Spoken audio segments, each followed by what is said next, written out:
The pads are on in 49ers training camp and Brock Purdy was struggling.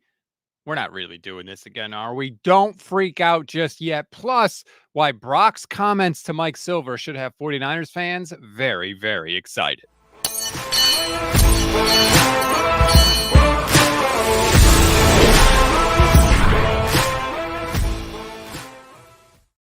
What is good, everybody? Welcome to another Gold Standard podcast on the Gold Standard and the Fans First Sports Networks. I'm Rob Stats Guerrera. Vish Kumaran usually joins me on Mondays. Unfortunately, he had a family emergency, so he's not going to be able to hop on. You are stuck with just me on today's show, but we have plenty to discuss. Training camp underway, practice number 5 today, first padded practice of the year, and apparently, again, I was not there, but it did not go well for Brock Purdy. Our Steph Sanchez was there. She did a full training camp report, which is now up on the YouTube channel. That's a YouTube exclusive. You can go and check it out. Not now. This is our time. But apparently, Brock Purdy threw 3 interceptions during the practice. Now, he didn't have a lot of stars. He didn't have Kittle. He didn't have Christian McCaffrey. He didn't have Deebo Samuel. A lot of guys got a vet day. There were some defensive starters that did not play today. Here's the thing. Please, please, please, please, please do not freak out about training camp interceptions. Didn't we just learn our lesson last season when we were breathlessly reporting Brock Purdy's training camp interceptions, and then he went out and set the 49ers franchise passing yardage record and was playing for an MVP on Christmas? Let's not freak out. I thought that Vish Kumaran, actually, who couldn't join us, as I said, had a good tweet about everybody because some 49ers beat writers, who shall remain nameless, made a big deal out of Brock's interceptions last year. So now that Brock has thrown some this year, there have been some sniping, mainly by David Lombardi, who was talking about the aggregators and how they're not going to provide context for Brock Purdy's interceptions. And Lombardi tweeted, "The internet needs to get better at tracking camp/practice," which is kind of hypocritical if you look at it. And I thought Vish Kumaran summed it up perfectly. Let me throw it on the screen here if you're watching. Vish said, "The hypocrisy." Oh, you can't read that. That's way too small. I apologize. Let me boost that up. He quote tweeted David Lombardi, which he didn't subtweet. He quote tweeted. He said, "The hypocrisy. The guy who compiles daily practice statistics while also creating metrics like, quote, practice completion percentage is now telling the internet about needing a better way to track practice. Your spreadsheets are the problem. Practice stats never have and never will matter. And to be honest, they really shouldn't be tracked either. But it's practice. Guys are trying stuff. They're not doing the same things during the games. But that's the era that we live in now, right? We do track this stuff. We always want as much information as possible. So we do track it. And I think it gets misinterpreted a lot of times. Obviously, if Brock Purdy comes out in the regular season and starts throwing interceptions left, right, and center, yeah, we can be concerned. But right now, on July 29th, I'm not worried. I'm not going to lie. Looking in the chat, J. Cruz 49er says, "Is Jason Aponte going to cover the practices too?" I don't believe Jason was able to make it out to training camp this year. Originally, I know he was planning on it. I don't think that ultimately came to fruition. So I don't think, I could be wrong, but I don't think he's going to be there. Last I heard, he was not going there. Mike Scott watching on YouTube, "Just win the Super Bowl, Brock." That's the general feeling. I think with a lot of people around this 49ers franchise and fan base right now is, who cares about anything with the 49ers? Who cares how good it is in the regular season? Who cares how good all the players are? They just want a Super Bowl. And I get it. We're tired of hearing about the labor pains. We want to see the baby. I get it. I want a Super Bowl too. I'm very, very frustrated with that. To that end, by the way, I don't know if you saw, and I was going to make this a big topic of conversation with our own Vish Kumaran tonight, excuse me. Brock Purdy sat down with Mike Silver, and he gave probably the most interesting interview I've ever heard Brock Purdy give. It was as if the Brock Purdy, the player, gave the interview, not Brock Purdy, the guy we see behind the microphone, the aw shucks guy. That was not the guy in this interview. If you didn't read it, it's in the San Francisco Chronicle. You can go read it. A couple of different things jumped out to me. Here's one from Brock. Quote, let me get this little logo out of the way. It's having that Tom Brady kind of feeling. Late in the game, it always felt like Tom was just going to take over and not make it close. I feel like I can get to that. When you're invoking the name of Tom Brady, you got to be very, very careful. That's shark infested waters and you're a seal. Okay. When you invoke the name of the greatest quarterback of all time and you say, I think I can get to that. Excuse me. Oh, sorry about that. I got something in my throat.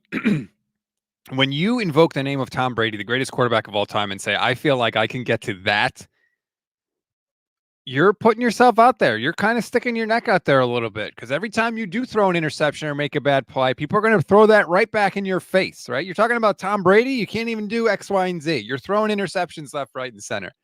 That is a confident Brock Purdy, right? That is not, we're just trying to get back to the Super Bowl and we're doing our best we can and we'll take it one game at a time. I mean, he's talking about Tom Brady going out and dominating people. I was like, oh, okay. And to be honest with you, I think it's setting the right tone. I think that's the tone and the attitude that you need to have if you're Brock Purdy. You are the leader now. It is on you. You're not the guy that's filling in for the guy. You are the leader. And I like the tone from Brock Purdy. And as Jason Captain Niner Massey says, Rob can't handle his beer already. No, I don't know what it is. I had a graham cracker, one little graham cracker before I came down. Apparently it's stuck in my throat. Another quote from Brock Purdy that I liked. Brock, quote, there were moments in games last year we'd be up and it's, all right, be smart with the ball, or let's just make sure we don't mess up. I want to break through that and get to this point of just being dominant for 4 quarters, man. That's my mindset. I thought that was a fascinating quote from Brock Purdy because remember, the Niners were kicking the hell out of everybody last year.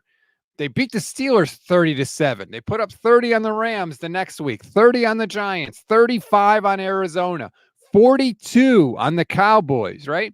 The first 5 weeks, they were scoring at least 30 points a week. They were rolling over people.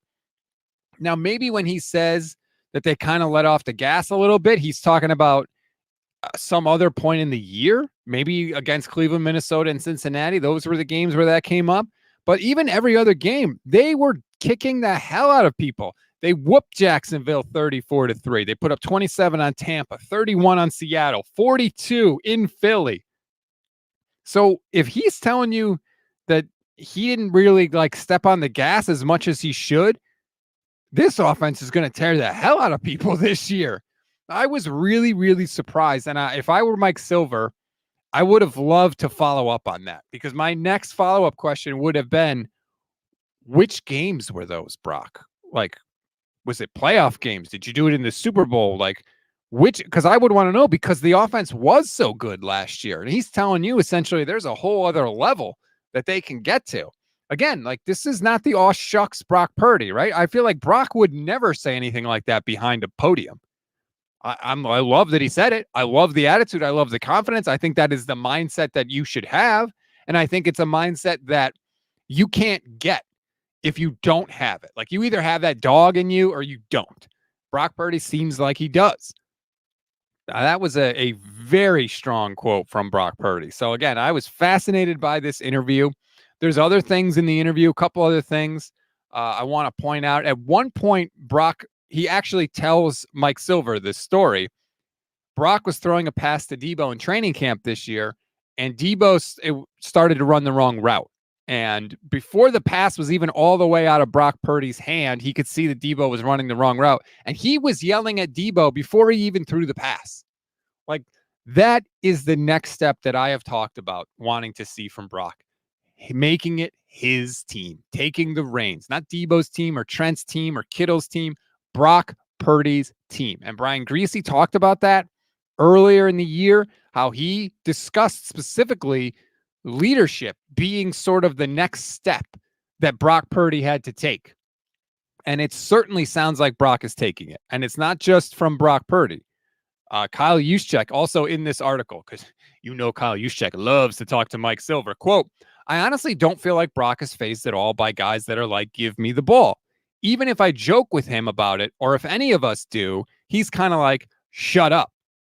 Yes, yes, yes, yes. That is it. It's 13's team. It's 13's offense. I'll throw the ball where I want to throw the ball, to who I want to throw it to, when I want to throw it to them. And if you don't like it, tough. Sit your ass down. Get out of my huddle. That's the attitude you have to have if you're Brock Purdy, because the quarterback is the de facto leader of the team. Brock was a captain last year anyway. That's the next step he needs to take. Excuse me. Still got a tickle in my throat. Hope it doesn't bother me the rest of the way. Guess I'll just have to keep drinking beer. Were you surprised by the Brock Purdy quotes? I haven't really seen it get that much traction. Obviously, Silver was tweeting it out. But, I mean, that's what I wanted to see from Brock Purdy.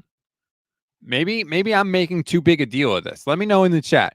I saw that and I was like, damn. Even I thought like ESPN would pick it up nationally. Again, because Brock is such a soft-spoken guy and he's kind of been the aw shucks 7th round pick. And keep in mind, he's playing for a contract, right? Where we keep talking about Brock Purdy next year, how he's going to sign and what that number is going to be. And we compare every other quarterback's contract to what Brock Purdy's contract might be. And he's talking a big game in a contract year. And I'm here for it, by the way. Beziman says, Brock Purdy was the only rookie quarterback to ever defeat Tom Brady in his 3-decade career. He will inherit Tom's will. I would be fascinated to know, has he reached out to Brady or has he communicated with Brady in any way? You know, I could see Tom Brady kind of seeing a kindred spirit in Brock Purdy, right? Brady was the 6th round pick, 199 overall. Brock was 262. Maybe, you know, there's kind of a kindred underdog story because Brady's still kind of like, you know, he's been fueled by the doubters for his whole career. So that'd be interesting to know. I wonder if Mike Silver asked him that. I don't know. That wasn't in the article. But we know that Brady grew up a Niners fan. Maybe he did. That would be great. That would be another great thing for Brock Purdy to do. Hell yeah. Reach out to Tom Brady. See what you can get, right? Communicate those things. And maybe it's all going to work. And let's be honest, I tend to try to be conservative in my projections for stuff, but it's possible Brock Purdy comes out and he's a lot better this year, which is crazy to say because, again, he set the franchise record. But when you consider he's had a whole healthy offseason, he's had more time to put in. We know he's a guy that's obsessed with his mechanics because he excuse me, worked out before the draft and tightened up his mechanics and got a couple extra miles per hour on the fastball. I'm so sorry. Got a couple extra miles per hour on the fastball. He couldn't do that last year, obviously, because he was rehabbing the elbow. This year, he spent, I think he said, a month down with his guys in Florida, working on the delivery, tightening things up, gained, a little bit of miles per hour. He said a little. He didn't make a big deal of that, despite what you may read from some other 49ers beat writers. But maybe he's going to be better than he's ever been physically. He now knows sort of the rigors of what it takes to play a full NFL season because he had never done that before. It's possible he comes out with an offense that's the same, if not better, depending on if Dominic Pooney can start at right guard, and we can talk about that a little bit later. Maybe he's going to be better next year. Maybe it's not going to be Jake Moody kicking a bunch of field goals. Maybe it's going to be Brock Purdy turning some of those into touchdowns. And if that's the case, then the NFC is screwed. Like, look out, because they already scored 60 touchdowns last year, which led the league on 60 offensive touchdowns, which led the league. If he's even better, then you don't need Christian McCaffrey to be the reigning offensive player of the year, right? You don't need Deebo Samuel to have a superhuman year like he did in 2021. That's what you're supposed to have when you have a good player at quarterback. He's supposed to enhance and lighten the load on everybody around him. So now if you get a better Brock this year, that could be the thing that sort of cancels out the whole Super Bowl hangover stuff, right? I mean, that doesn't sound like a guy that's concerned about a Super Bowl hangover, does it? He did not sound like a guy that was worried about that. He's worried about being better. He's worried about leading this team and being the captain, really. And I'm sure he's going to be a captain this year. I would be stunned if he was not. In fact, I would bet all the money in my pockets right now that he's going to be a captain. And he's in the right mindset, I feel like. Kyle talked about today in his press conference how he has gone over the Super Bowl and gone over all that stuff. And I feel like, we have talked about the Super Bowl hangover, but maybe they're just like over it. Maybe they've watched it. Maybe the wounds have healed a little bit for some of them anyway. For some of them, not so much. And we can get to that too. But maybe that Brock is not looking at this like, oh no, we got to start the grind over again. Maybe Brock's looking at this like, all right, let's go. Here we go. There's that famous scene in the movie Watchmen where Rorschach says, I'm not locked in here with you. You're locked in this prison with me. Maybe that's what Brock Purdy thinks. And that is the mindset you want your quarterback to be in. 1,000%. 1,000%. Let's talk a little bit about some of the news from the day specifically. Kyle Shanahan gave some injury updates. I didn't love a lot of what I heard, frankly. I liked some of it. I didn't love a lot of it. Drake Jackson, no training camp. He's going to be out till who knows when. Kyle Shanahan didn't even have a timeline for Drake Jackson. He's going to be on the PUP list. Great. But again, it's just another draft pick for the 49ers that can't contribute anything. It seems like with the Niners draft picks, they're either home runs or they get nothing. And that is a really, really tough place to be in because even the best home run hitters don't hit home runs that often. And so you're stretching what you need from your current core even more now when you have another draft pick that doesn't contribute. The draft is the way to replenish your cupboard. It's the way to keep the train rolling down the tracks, especially when you have more guys on the high end, right? Taking up a bigger, chunkier salary cap. You have to make up for that with rookies that are outplaying their contract or young players from your draft classes that can outplay their contract. That's how you maintain a good team when you have a top-heavy roster like the 49ers. And there are a lot of picks where they just got nothing from. And it looks like Drake Jackson right now is just not going to be able to contribute anything. I mean, he can't even stay on the field, let alone contribute when he's out there. And that's disappointing for the 49ers. It really is, because they certainly could use some more pass rushers. You can never have enough good pass rushers. Nick Bosa is great. Leonard Floyd is great, but Leonard Floyd is old. Nick Bosa is in the prime of his career right now, but won't be forever. You need to keep replenishing that. We saw last year, it was dicey at times, right? You were hoping sort of Robert Beal or Drake Jackson or somebody would step up. And it's not going to be Drake Jackson, at least not for, who knows, the early part of the year, at least. A couple other injury updates. Another one I didn't like. Isaac Guerrero is going to be out a few weeks, Kyle said, with his hamstring injury. 3 rookies for the 49ers, all with hamstrings. Guerrero, Ricky Pearsall, and Jacob Cowing. Guerrero appears to be the most serious. He has had hamstring issues in college, so this is not anything new. And it's sad because the reports were that he was sort of flashing physically in camp. You were like, damn, look at this guy. We know the physical skills, the 4.33 40-yard dash, 225 pounds. It's ridiculous combination, but you got to be on the field to show it. And immediately, right away, he got hurt, and now he's going to be sidelined for 2 to 3 weeks. And that is not a good sign for him. This could kind of be sort of a red shirt lost rookie year. We know how guys tend to fall behind in this Shanahan offense. It's upsetting because he was one of the guys I was really looking forward to. I thought maybe he could contribute on kick returns as well. I really thought that he could kind of be a weapon for the 49ers. Now, he's going to come back at some point, you would think, but at this point, you have to see it on the field. I need to see this dude on the field. That's step one. Best ability is availability. I know it's trite and cliche, but it is true. The sort of upside, I don't want to say upside. The consequences of that, of course, are it opens the opportunity for other running backs in the room.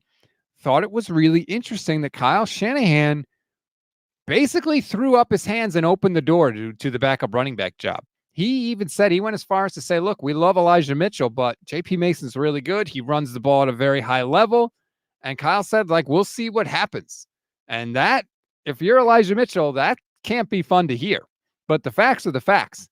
JP Mason, man, continues to run hard when he gets in there. I think the questions about him have always been pass blocking and receiving. He's worked on those hard. I know there's a hardcore contingent of 49ers fans that are JP Mason to the core. And the fact that Kyle just threw that out there like that today, I would feel good if I was JP Mason. I would not feel good if I was Elijah Mitchell. And hell, I might even feel a little better if I was Corey Schrader, to be honest with you. Hines says JP Mason passed the doghouse level. Yeah, you're kind of right. I mean, it was clear. Vish and I have talked about this in the past. There was something about him that they were not comfortable with, and it appears based on Kyle's comments today, hey, maybe he's sort of gotten over that a little bit. And I would like to see it. I think he's earned at least an opportunity. Maybe he won't do anything with it, but I think I mean, what more can you do if you're JP Mason, I feel like? So that'll be interesting. There's a couple little preseason storylines to pay attention to. Backup running backs definitely one. It's interesting. If Garendo can play, we don't know. JP Mason, we don't know. Schrader, I'm fascinated to see a guy that's small as Cody Schrader and runs a 4.66, I think it was. He's small and slow. That is usually not a good combination for a running back, but he's here and he had success in college. So I'm fascinated to see if he can continue that. The running back situation is definitely one that I have my eye on. Cynthia, YouTube channel member, says, I'm hearing Jordan Mason has been playing better than Elijah Mitchell in camp this year. Yeah, Kyle basically kind of confirmed it today. You're not alone in that, Cynthia. By the way, shout out to you and all our YouTube channel members. If you want to become a YouTube channel member, please do. It's a huge way for you to support the show. It's less than $3 a month. You get custom emojis, membership badges, priority comment response. If you can, please do. I would greatly appreciate it. Stovey 4x4ing says, how is Debo running the wrong route? Oh, wait, he's not a route running. Ugh. I don't look, maybe it was an option route and they didn't see the right thing. Maybe he had a specific route. He got confused. I don't know, but apparently he ran the wrong route and Brock Purdy was yelling at him. That's the key takeaway. By the way, speaking of Debo, I'm just going to throw this out there now really quick, and then we can get back to some of the JP Mason running back stuff. This could be the best possible scenario for the 49ers. Clearly, Debo has come into camp motivated. Clearly, he is in shape, right? Rave reviews for Debo so far. This is good Debo in 2024 that we're going to see. It's not out of the question that he balls out and has another awesome year like he's had and puts his stock at an all-time high just before the 49ers trade him. Like, that wouldn't be the worst thing in the world for the Niners. They could sell high on Deebo Samuel and maximize the return. And then maybe Deebo goes somewhere new and gets a new contract, and then he turns into the Deebo Samuel, the other Deebo, the bad Deebo that we've seen. Meanwhile, the 49ers, can take those draft picks, whatever they get for him, and move on. Not the worst thing. There is no bad scenario for the 49ers with Deebo Samuel having a good year. So I'm just saying that might be a nice little cherry on top of the sundae for this season. Let's see. Papa J says the only reason Mason isn't number 2 is because Kyle has a personal connection with Mitchell. I mean, Kyle likes Mitchell. He's talked about that in the past. He's made no secret of that in the past. Elijah Mitchell almost set the 49ers, or did set. I can't remember if he did or if he was close to setting the Niners rookie rushing record. Like, he played well, Elijah Mitchell, up until last year. It was injuries with Mitchell before last year that really bit him. Last year, even when he was on the field, he wasn't outstanding. And I think Kyle was like, damn, we got a stable of guys behind you. We know the Niners love running backs. They love compiling running backs, and we know the Shanahans can go through running backs. So, yeah, I would not buy any green bananas if I was Elijah Mitchell. That's for sure. J. Cruz 49er says Kyle loves that Mitchell doesn't fumble. Dude had a lot of promise, but injuries curtailed his career. Sucks to see, but dude was a monster before injuries. He ran hard, man. Go back and watch that NFC Championship. Sorry, that was not Elijah Mitchell. That was Raheem Mostert. Go back and watch Elijah Mitchell's rookie season. He runs hard. Like, we always talked about his speed, but what always impressed me about Elijah Mitchell was the way he broke tackles. And maybe he's just a guy that we have seen a lot in the NFL where plays great, but body cannot maintain the physical ability it once had through all the injuries. It's a brutal sport for a reason. Some guys just can only do it for a very, very short period of time. And I'm not saying Elijah Mitchell's washed up, but I'm saying it might have started to take a toll. And the combination of JP Mason, his stock also rising, might just be enough to get Elijah Mitchell demoted. The other injury news that Kyle Shanahan talked about is, of course, at the right guard spot. Spencer Burford has not had surgery yet. When Kyle spoke, he said he's going to see another specialist today, and then a decision will be made. John Feliciano has a knee injury. He hasn't been out there. The door is wide open for Dominic Puni to snatch this starting job away from the two guys that are ahead of him on the depth chart. And maybe Kyle Shanahan doesn't like playing rookies, but in this situation, he doesn't really have a choice. And Dominic Puni has the opportunity right now. Show up, show out, and take the starting job from those other guys. I think it's a spot where Kyle doesn't have a ton of loyalty. It's not like the running back spot with Elijah Mitchell, where the guys had years and years of experience. I think they were off Spencer Burford last year. There's a reason Feliciano was able to take his spot. There is no loyalty at guard. Clearly, the 49ers needed to improve there, wanted to improve there. That's why they drafted Dominic Puni in the first place. Take it, Dominic Puni. Go in there. We know that the pass protection is pretty good. Chris Forrester just said, he can set in pass protection and play well. The running game is where he kind of has to learn. Puni wasn't a guard for that long. The Niners have a very complicated running game where it's not just can you execute your thing. You have to move in lockstep and in unison with the rest of the offensive line. That's a very hard thing for a rookie to just learn what he needs to do, but two, for a rookie to gel with the other guys on the line, right? That just takes reps. That takes time and reps. Well, Dominic Puni's going to get a little bit of it. He's got the opportunity right now. It'll be fascinating to see if he can get a stranglehold on that spot, because if he can play well enough to earn the starting spot, now you're talking about a little bit of a boost on the right side of the offensive line, where the 49ers did not really have a ton of success running the ball last season. Maybe, and we know if his strength is pass blocking, that'll make Brock's life a little easier. That could be a huge boost, because let's be honest, offensive line outside of Trent Williams is really the only weak link on the offense. It is. Everywhere else is good. You shore that up, you get a guy that will actually follow the scheme and not let Chris Jones run free through the gap there and disrupt things. That might be the difference, right? Just a little bit better play from that spot could be the difference. We always talked about how close the Niners were in that Super Bowl, how close they've been in the past. Maybe that's just a little extra nudge to get him in over the top. What is this from Baziman? Says Tim Kawakawa has an interview and a column on Brock that he's releasing tomorrow, according to his Twitter. Well, good luck. I don't know how it's going to be better than Mike Silver's. I think Mike Silver might have beat you to the punch there, Tim. That was a hell of an interview from Mike. But hey, look, I always like more information as opposed to less information. So if Tim's got another column, that's great. I'll take it. And maybe Brock is, starting to transform a little bit into the guy that has that attitude and that swagger. Papa J says, is Puni the lineman that hasn't had a sack on him in 2 years? I know he didn't give up a sack all of last year, I believe.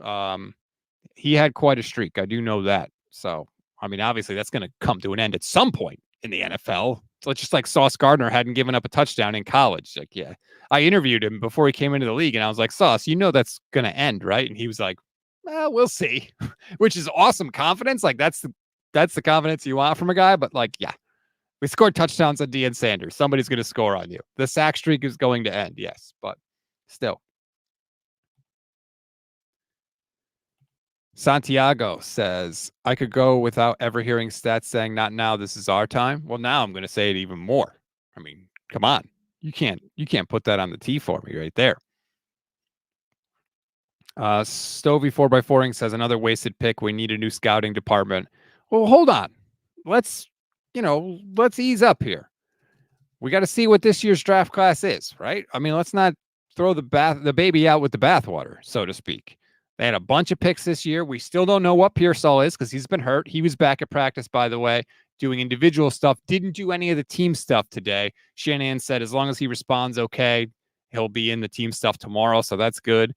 Renardo Green's been getting rave reviews so far. Again, take everything with a grain of salt, but he's been getting some really good reviews. Puni, we talked about, has a chance to be the starting job. Malik Mustafa, the safety they took in the 4th round. Another guy, rave reviews. Again, I know it's early. Garendo's hurt. That stinks. Cowing's hurt. That stinks. And I haven't heard anything about Jared Kingston or Tatum Bethune. Jair Brown from last year. Kyle's super excited about him. He looks pretty good. Jake Moody, I know a lot of you don't want to admit it, but he was actually one of the best rookie kickers we've seen in the last decade in the NFL. He could be better next year. Cam Latu had a one-handed catch today in the end zone for a touchdown. If Cam Latu starts to show out, maybe we don't need a new scouting department. I agree that the drafts have been very hit or miss. I agree with you there. But let's see some of these guys. Maybe they can come back and get something out of a Braden Willis or a D Winters, who everybody says, including Fred Warner, has made a big jump this year. Maybe Robert Beal can contribute something as a pass rusher.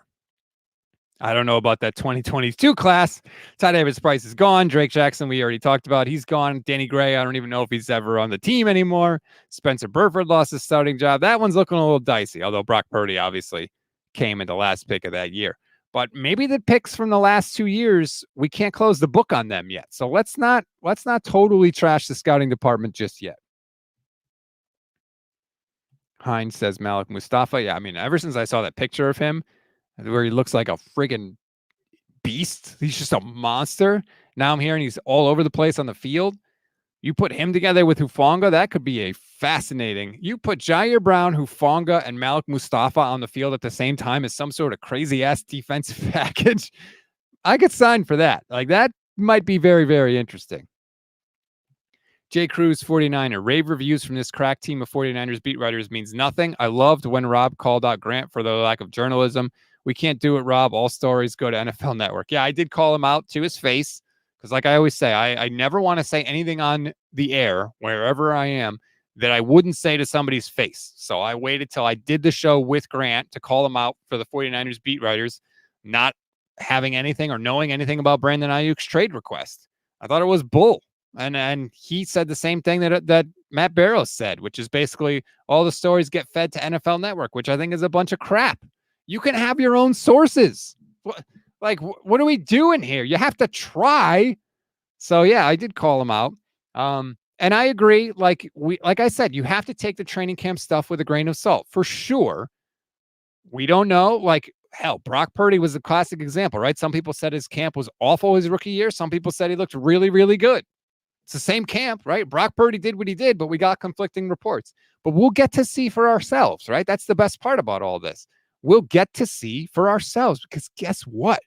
We have football this week. The Bears are in the Hall of Fame game this week. I could not be more excited. Niners play their first preseason game Saturday, August 10th. So we have to wait a little longer for them. But damn, man, we got football on Sundays again. We made it. We'll find out. We'll get to see these guys, especially for some of the guys I named, like the Malik Mustafas. I would assume Ricky Pearsall, Garendo, if he can be out there. Same thing for Cowing. These guys are going to get run in the preseason. This is not going to be like a one series appearance for them and then hit the road. I think we're going to get a pretty good look at all of these people during the preseason, which for me is going to be super fun, super exciting. I can't wait to watch it. I really can't. I know what McCaffrey's going to be and Debo and Kittle and all those guys. They're great. But there is part of me that wants to see hey, McCaffrey and Ayuk and Debo and all those guys aren't going to be there forever. We need to start to see sort of the next generation, so to speak, of what this offense is going to be. And those are the guys we're going to get to watch this preseason. So, yeah. Papa J says, would you trade Trey Lance for Mustafa? I think the Niners avoided a big loss on that one. Yeah, I believe the Mustafa pick was the one that they got for Trey Lance.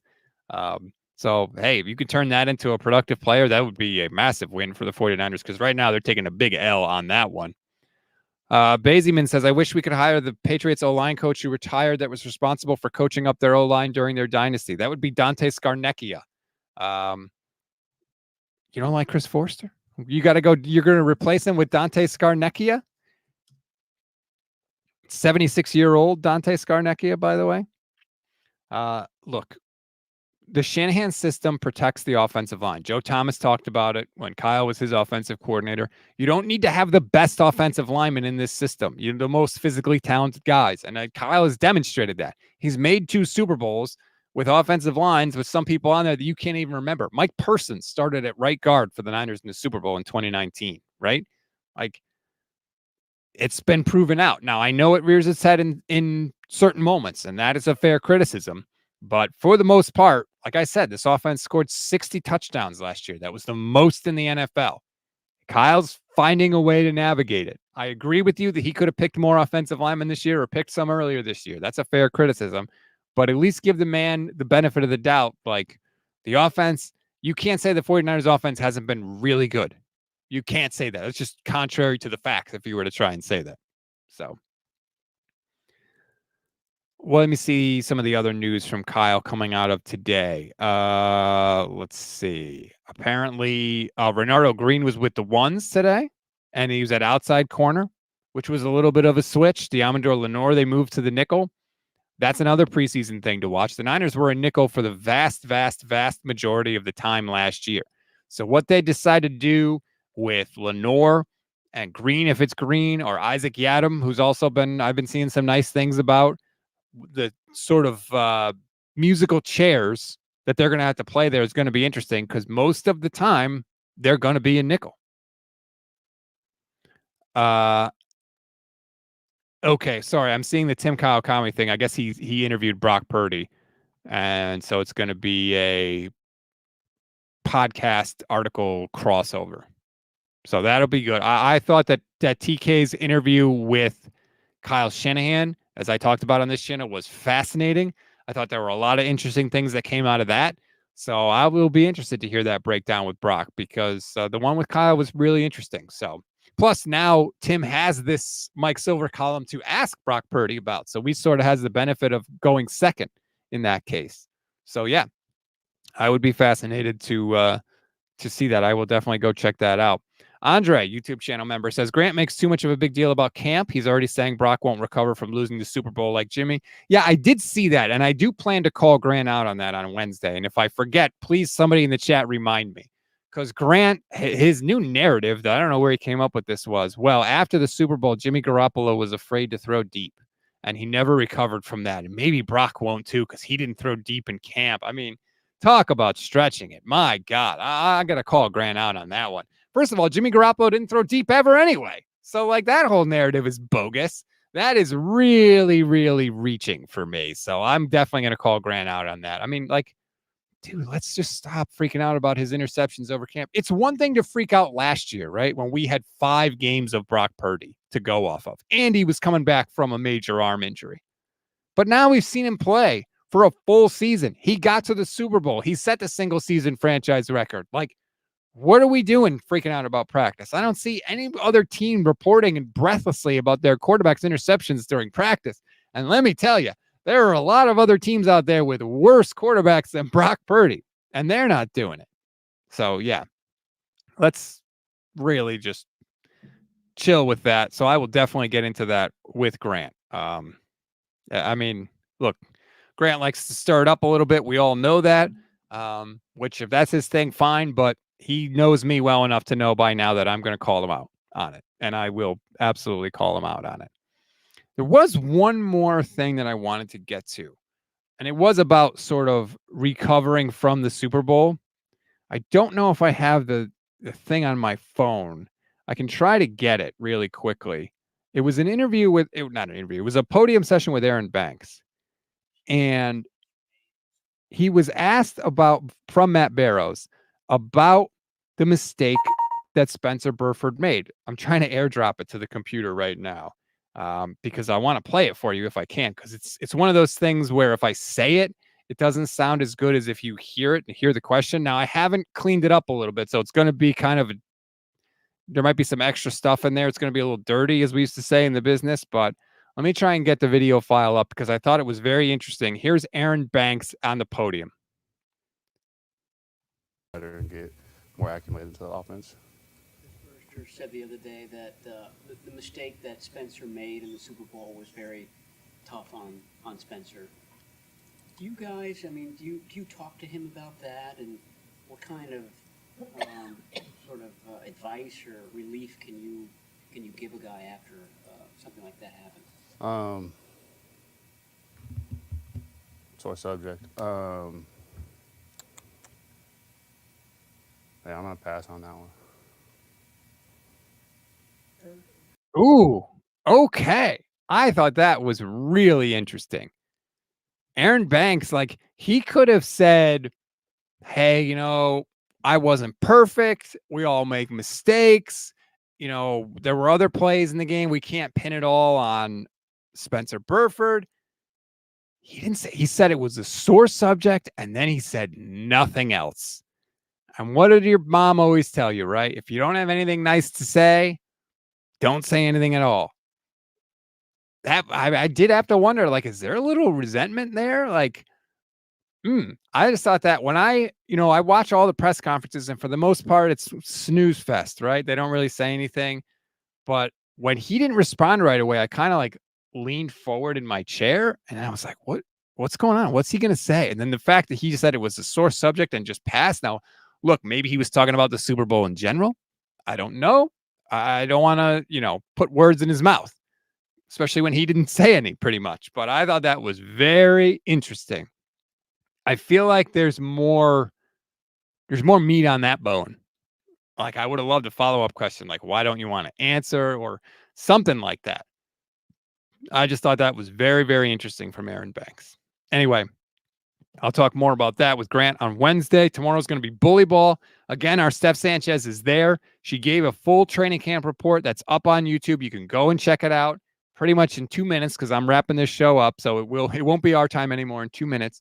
So definitely go and check that out. Please rate, review, and follow the Gold Standard Podcast Network wherever you get your audio podcasts. Like and subscribe to the YouTube channel. Click the bell to get notified every time we go live, which is every single weekday for you. The pads are back on, baby. We got football this week. We are getting closer and closer to being back, and I personally cannot wait for it. I'm Rob Stats Guerrera. We'll talk tomorrow.